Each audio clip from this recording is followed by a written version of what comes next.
Money plant പോട്ടിൽ തിക്കായി വളരണമെങ്കിൽ നമ്മൾ ചെയ്യേണ്ട കാര്യമാണ് ഞാൻ പറയുന്നത്. ഈ കമ്പ് ഇങ്ങനെ നീണ്ടു വരുന്ന സമയത്ത് നമ്മുടെ ചട്ടിയുടെ അതേ ഷേപ്പിൽ തന്നെ റൗണ്ട് ഷേപ്പിൽ നമുക്ക് വെച്ച് കൊടുക്കട്ടോ. ചട്ടിയുടെ ഉള്ളിലേക്ക് നമുക്കതിങ്ങനെ വളച്ച് വെച്ച് കൊടുത്തിട്ടുണ്ടെങ്കിൽ നമ്മുടെ ഈ പോട്ട് തിക്കായി വളരും കേട്ടോ. ഇനി അതിൽ നിന്ന് പുറത്തേക്ക് വരുന്ന എന്തെങ്കിലും സ്റ്റെം ഉണ്ടെങ്കിൽ ആ ഒരു ഭാഗം നമുക്ക് കട്ട് ചെയ്യാം.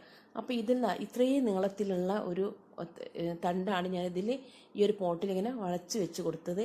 അതിൽ നിന്ന് നമുക്ക് ഒരു ചെറിയൊരു സ്റ്റെമ്മ് നമുക്ക് അതിൽ നിന്ന് കട്ട് ചെയ്തെടുക്കട്ടോ. കട്ട് ചെയ്തിട്ട് ഞാനത് ഇതിൻ്റെ കുറച്ച് മുന്നേ ഞാൻ കട്ട് ചെയ്തതാണ് ആ ഒരു ബ്ലാക്ക് പോട്ടിൽ കാണുന്നത്. അപ്പോൾ അത് അത്രത്തോളം ഇതുപോലത്തുള്ള ചെറിയ സ്റ്റെമ്മായിരുന്നു. അപ്പോൾ അത്രത്തോളം വളർന്നിട്ടുണ്ട്.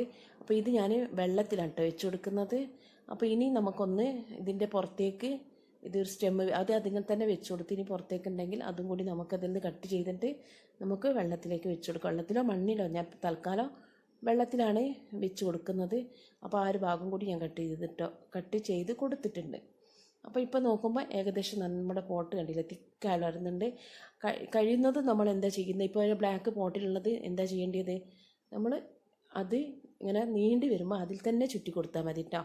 ഇപ്പോൾ ഇത് വെച്ച് കൊടുക്കുമ്പോൾ അതിൻ്റെ ഉള്ളിലേക്ക് പോകുന്നില്ല. അപ്പോൾ ഈ അടിഭാഗത്തുനിന്ന് ഒരു 2 ലീഫ് ഞാൻ വെട്ടിയെടുക്കുന്നുണ്ട്. എങ്കിൽ വെക്കുമ്പോൾ നമുക്ക് പെട്ടെന്ന് തന്നെ നല്ല രീതിയിൽ ആ ഒരു പോട്ടിൽ വെള്ളത്തിലേക്ക് ഇറക്കി കൊടുക്കാൻ പറ്റും.